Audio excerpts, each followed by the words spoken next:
আসসালামু আলাইকুম প্রিয় দর্শক, ভারতের আনুষ্ঠানিক যে অবস্থানটা, মানে শেখ হাসিনা দেশে আসতে পারবেন কিনা, ভারত তাকে ফেরত পাঠাবে কিনা, অথবা ভারতের অনুমতি ছাড়াই শেখ হাসিনা নিজে নিজে চলে আসতে পারবেন কিনা, এটা নিয়ে শেখ হাসিনাও কিছু কথা বলেছেন। তার আওয়ামী লীগের বিভিন্ন নেতারা নানা ধরনের কথা বলেছেন। এদেশে থাকা যে সমস্ত রাজনৈতিক নেতৃবৃন্দ আছেন তারা তাদের মতো বক্তব্য দিয়েছেন এবং বাংলাদেশ সরকারও কিছু বলেছেন। কিন্তু আমরা অপেক্ষা করছিলাম যে ভারত সরকার কি বলে। ভারত সরকারের একটা আনুষ্ঠানিক অবস্থান অবশেষে জানা গেল। কি জানা গেল সেটা আমি বলছি একটু পরে। ভারত এই এক সপ্তাহে গত কয়েকদিনে, গত 3-4 দিনে দুবার এটা নিয়ে মন্তব্য করেছেন। একবার মন্তব্য করেছেন জুলাই মাসের 14 তারিখে, মানে আজকে হলো জুলাইয়ের 17 তারিখে, 3 দিন আগে তারা একটা মন্তব্য করেছেন। এবং সেই মন্তব্যটা করেছেন ওনারা যে রয়টার্সকে দেওয়া শেখ হাসিনার যে ইন্টারভিউ, সেই ইন্টারভিউ প্রশ্নে ভারতের যে একটা সাপ্তাহিক সংবাদ সম্মেলন ছিল ওদের রাষ্ট্রের সরকারের, সেখানে ওদের যে মুখপাত্র আছে মিস্টার রণধীর জয়সওয়াল, এই জয়সওয়ালকে জিজ্ঞাসা করা হয়েছিল এই ব্যাপারে যে শেখ হাসিনার ইন্টারভিউ সম্পর্কে আপনাদের কি মন্তব্য। উনি তার জবাবে বলেছেন স্পষ্ট করে, আমি যদি কোট আনকোট আপনাদেরকে পড়ে শোনাই, উনি বলেছিলেন যে এই নির্দিষ্ট বিষয়ে আমাদের অবস্থানের কোনো পরিবর্তন হয়নি। যে কোনো প্রত্যর্পণের বিষয় মূলত একটি আইনি বিষয় এবং এই ক্ষেত্রটিতেও আইনি ও বিচারিক প্রক্রিয়া অনুযায়ী ব্যবস্থা নেওয়া হবে। কি বুঝলেন? আমি তেমন কিছু বুঝিনি, আমার ধারণা আপনারাও বুঝেননি। বুঝেননি এই কারণে এটা হলো কূটনীতির ভাষা। কূটনীতিকরা এমনভাবে কথা বলেন যে কথার এদিকেও অর্থ হয় ওদিকেও অর্থ হয়। পরবর্তী সময়ে যখন তাকে জিজ্ঞাসা করে ভাই এটা আপনি কী বললেন, সে তার সুবিধা অনুযায়ী একটা ব্যাখ্যা দিয়ে দেয়। এটা কূটনীতিক ভাষা। এটা হওয়া উচিত অথবা এটা হতে পারে, আমরা আমাদের নীতি থেকে সরিয়ে নিই, নীতিটা কি তা বলে না, আমরা আমাদের নীতি থেকে সরিয়ে নিই, আইন ও বিচারিক প্রক্রিয়া অনুযায়ী ব্যবস্থা নেওয়া হবে। তা আইনি ব্যবস্থাটা কি, বিচারিক ব্যবস্থাটা কি, তা কেউ জানে না, কিন্তু সেটা আবার এক একবার সময় এক এক রকম ব্যাখ্যা হয়। আচ্ছা ঠিক আছে, এটা 14 তারিখের বক্তব্য। সর্বশেষ ওরা করে কি, ওদের যে আপনার পররাষ্ট্র মন্ত্রণালয় আছে প্রতি 2 সপ্তাহ পর পর পাক্ষিক একটা প্রেস ব্রিফিং করে রাষ্ট্রের পক্ষ থেকে, সরকারের পক্ষ থেকে। সেখানে বিভিন্ন ধরনের সাংবাদিকরা থাকে। সেরকম একটা ব্রিফিং হয়েছে, দ্বিসাপ্তাহিক ব্রিফিং যেটাকে বলে, ব্রিফিং হয়েছে আজকে, মানে আজকে 17 জুলাই। সেই ব্রিফিংয়ে তাকে আবার সাংবাদিকরা জিজ্ঞাসা করেছে যে শেখ হাসিনার ব্যাপারটা আপনারা কী করছেন অথবা কী করবেন। এবার উনি কী বলেছেন? একই কথা বলেছেন। এবার উনি বলেছেন যে বাংলাদেশের পাঠানো যে প্রত্যর্পণ অনুরোধ আছে, বাংলাদেশে কিন্তু পররাষ্ট্র মন্ত্রণালয় বলছেন যে তারা ভারতকে শেখ হাসিনাকে ফেরত দেওয়ার জন্য চিঠি দিয়েছেন। বাংলাদেশের সঙ্গে ভারতের একটা প্রত্যর্পণ চুক্তি আছে, সেই চুক্তি অনুযায়ী তারা একটা চিঠি লিখেছেন যে আপনারা শেখ হাসিনাকে আমাদের কাছে ফেরত পাঠান। এবং সেই অনুরোধের ব্যাপারটা উনি বলেছেন যে বাংলাদেশের যে চিঠিটি তাদেরকে পাঠিয়েছে সেই অনুরোধের ব্যাপারে ভারত সংশ্লিষ্ট আইনি কাঠামো ও দ্বিপাক্ষিক প্রত্যর্পণ চুক্তির আইনি বাধ্যবাধকতা মাথায় রেখে পুঙ্খানুপুঙ্খভাবে পর্যালোচনা করা হচ্ছে। মানে তারা এখনও সেটা পর্যালোচনা করছে, পুঙ্খানুপুঙ্খভাবে পর্যালোচনা করছে। তার মানে কিছুই বুঝলাম না। তারা কি নিজেরা পাঠাবেন ধরে বেঁধে? তারা কি বাংলাদেশের অনুরোধকে অনার করবেন? অথবা তারা কি শেখ হাসিনার যে ইচ্ছা সেই ইচ্ছাকে সম্মান দেখে ওনাকে ছেড়ে দিবেন? কারণ প্রত্যর্পণ চুক্তিটা কখন হয় ভেবে দেখুন একবার। ধরেন আমাদের কোনো একজন ব্যক্তি ওদের এখানে গ্রেফতার হয়ে গেল, আমাদের কোনো একজন আসামি হতে পারে অথবা আমাদের কোনো অপরাধী হতে পারে, বেআইনিভাবে ওখানে প্রবেশ করেছে, তাকে ওনারা গ্রেপ্তার করলেন। সেই গ্রেপ্তারকৃত ব্যক্তির সঙ্গে আমাদের সরকারের যে চাহিদা অনুযায়ী এক ধরনের প্রত্যর্পণ, এটা হলো প্রত্যর্পণের ধারা। তো শেখ হাসিনা কি গ্রেপ্তার হয়েছেন? শেখ হাসিনা গ্রেপ্তার হননি, শেখ হাসিনা যখন ভারতের মাটিতে নেমেছেন তখন তো ভারতীয় সরকার ওনাকে অভ্যর্থনা দিয়েছেন, ওনাকে গ্রহণ করেছেন সম্মানের সাথে। কাজে শেখ হাসিনা তো কোনো গ্রেপ্তারকৃত ব্যক্তি নন, ব্যাপারগুলো খেয়াল করেন। কাজে তার সঙ্গে প্রত্যর্পণ চুক্তিটা কীভাবে হবে? তবে দেখেন, আমি আরেকটা কথা বলি, আমাদের সঙ্গে ভারতের যে প্রত্যর্পণ চুক্তিটা আছে, একটা চুক্তি আছে, কিন্তু সেই চুক্তিতে কিন্তু একটা ধারা আছে।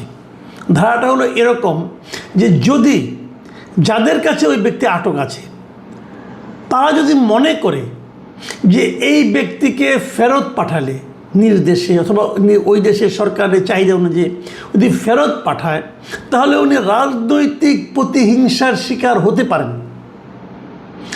যদি তারা মনে করে, প্রমাণ করার কোনো ব্যাপার নাই, কিন্তু যদি তারা মনে করে তাহলে তারা এই চুক্তির এই ধারা অনুযায়ী তাকে নাও পাঠাতে পারে।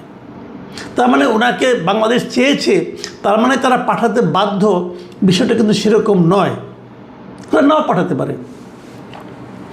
আমরা যদি শুরুর থেকে খেয়াল করি, একদম শুরুর থেকে, যে ভারত শেখ হাসিনার ব্যাপারে এই যাবৎকালে কে কে প্রতিক্রিয়া দিয়েছে একটু আমাদের জেনে রাখা ভালো। 2024-এর 5ই অগাস্ট শেখ হাসিনা ভারতে গিয়েছিলেন।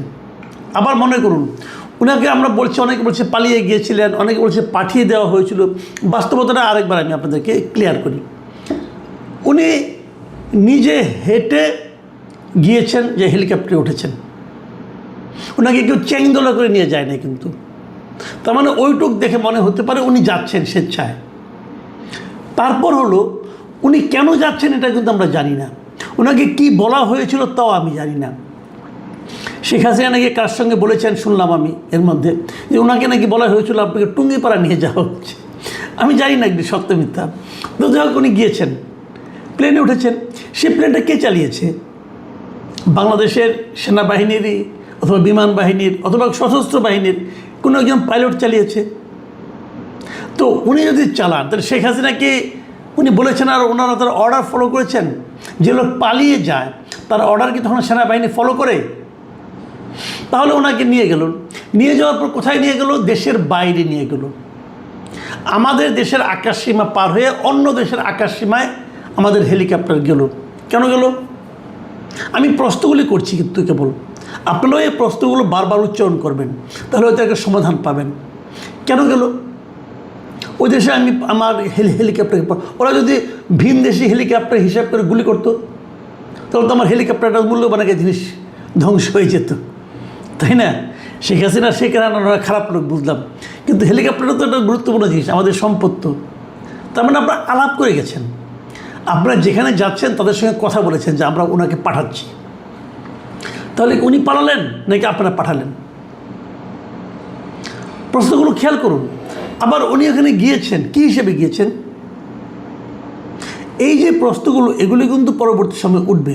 দেখুন, 2024-এর অগাস্ট উনি গিয়েছেন, এবং 2024-এর অগাস্টেই ভারতের পক্ষে ভারতের পররাষ্ট্রমন্ত্রী এবং তাদের পররাষ্ট্র মন্ত্রণালয়ের মুখপাত্র রণধীর জয়সওয়াল উভয়ে কিন্তু বিবৃতি দিয়েছেন, ওনাদের সংসদেও একবার দিয়েছেন।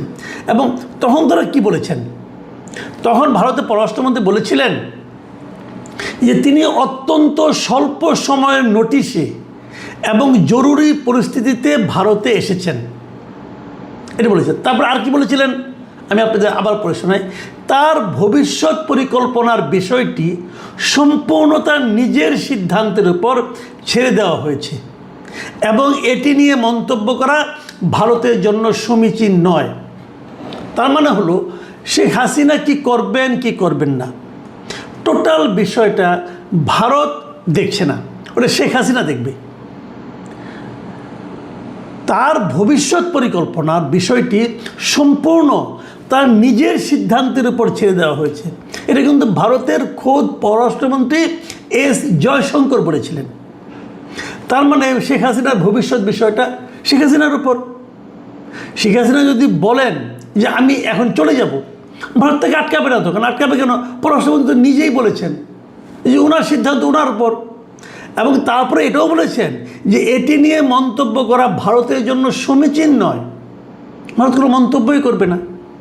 এবং পরবর্তী সময়ে যখন বাংলাদেশের পক্ষ থেকে 2024 নভেম্বরের দিকে, যখন নাকি বাংলাদেশের পক্ষ থেকে তাদের কাছে একটা চিঠি লেখা হলো যে ওনাকে আপনারা ফেরত পাঠান, একটা আনুষ্ঠানিক চিঠি, যেটাকে নাকি কূটনীতির ভাষায় বলা হয় নোট ভার্বাল। এরকম একটা চিঠি বাংলাদেশের পক্ষ থেকে পাঠানো হয়েছিল। তখন এই রণধীর জয়সওয়াল উনি বলেছিলেন, প্রথম চিঠিটা পাওয়ার পর সঙ্গে সঙ্গে বলেছিলেন যে আমরা অনুরোধটি পেয়েছি, মানে ভারত বাংলাদেশ থেকে অনুরোধটা পাইছে, এবং এটি আমাদের অভ্যন্তরীণ বিচারিক ও আইনি প্রক্রিয়ার অধীনে পরীক্ষা নিরীক্ষা করে দেখা হচ্ছে। এটা কবে বলছেন? 2024 শেষ দিকে, নভেম্বরের পরে, ডিসেম্বরের ফার্স্ট উইকে। তাহলে তারা কিন্তু তখন থেকে আইনি পরীক্ষা নিরীক্ষা করছেন, এবং তার 2 বছর পরে এখন যখন তাকে জিজ্ঞাসা করা হয়, উনি একই কথা বলেন যে পুঙ্খানুপুঙ্খভাবে আইনি ব্যবস্থা করা হচ্ছে, আইনিভাবে পরীক্ষা নিরীক্ষা করা হচ্ছে যে কীভাবে ফেরত পাঠানো যায় অথবা কীভাবে যায় না। আর ওনাদের পররাষ্ট্রমন্ত্রী বলেছিলেন পুরো বিষয়টা শেখ হাসিনার ইচ্ছার উপর নির্ভর করবে। তাহলে এখন প্রশ্ন হচ্ছে, এদিকে আমাদের নেতারা কিন্তু বলে বেড়াচ্ছেন, যেমন আমাদের এনসিপির নেতা উনি তো বলেছেন যে শেখ হাসিনাকে ফেরত পাঠালে পরে তার কোনো আপিলের সুযোগ নাই, তার মৃত্যুদণ্ড কার্যকর করা হবে। ওনার মতো করে বলেছেন, কারণ একটা মামলায় তো না মৃত্যুদণ্ড হয়েছে, ওই মামলা আপিলের জন্য 30 দিনের সময় ছিল, 30 দিনের সময় পার হয়ে গেছে, কিন্তু আপিল ওনার পক্ষ থেকে করেও নাই, কাজে মৃত্যুদণ্ড হয়ে যাবে। এটা ওনার যেটা বক্তব্য, এই বক্তব্যটাও আমি মনে করি যে আইন অনুযায়ী ঠিকই আছে। শামা ওবায়েদ আমাদের যিনি পররাষ্ট্র প্রতিমন্ত্রী, তিনি বলেছেন শেখ হাসিনাকে ফেরাতে ভারতের সদিচ্ছা প্রয়োজন। উনি ওনার কূটনৈতিক ভাষায় পররাষ্ট্র প্রতিমন্ত্রী হিসেবে যেভাবে বলা দরকার সেভাবেই বলেছেন। তাহলে আসলে হবেটা কি, এটা আমরা কেউ জানি না। আবার শেখ হাসিনা একটা আলটিমেটামও দিয়েছে, ডিসেম্বর, উনি একটা তারিখ ঘোষণা করেছেন যে ডিসেম্বরে উনি ফেরত আসবেন। আসলে কি হবে, না আসলে কি হবে, ওনার আশাকে কেন্দ্র করে কার মধ্যে কী প্রতিক্রিয়া। এর মাঝখানে আরেকটা ভিডিও দেখলাম, সেখানে উনি একই কথা, ভিডিও ঠিক না, অডিও রেকর্ড শুনলাম, সেখানে উনি একই কথা বলেছেন, দলের লোকজন নিয়ে উনি আসছেন। কি হবে আসলে ব্যাপারটা নিয়ে আমরা কেউ জানি না। তবে আমি আজকে ওনার আসলে পরে ওনার রাজনীতির কী ভবিষ্যৎ হবে, এবং যেভাবে নাহিদ ইসলাম বলছেন যে আসবে সঙ্গে সঙ্গে ধরে নিয়ে যে ফাঁসিতে ঝুলাই দিবে, বিষয়টা কি এতই সহজ কি না সেটাও আমার কাছে কিন্তু ক্লিয়ার না।